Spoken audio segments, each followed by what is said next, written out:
ওটাই তো বুঝতে পারছি না মা, এটা আকাশ থেকে মানে বৃষ্টির জলের বদলে বরফ পড়ছে, এরকম আগে দেখেনি কলকাতা। হ্যাঁ, তো প্রায় লন্ডন হয়ে গেল কলকাতা।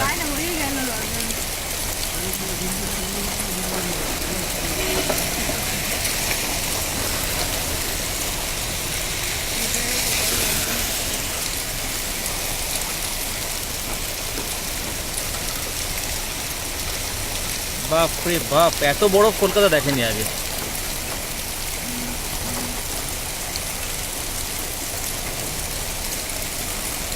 না এবার কি কমলো শিলাবৃষ্টিটা? না।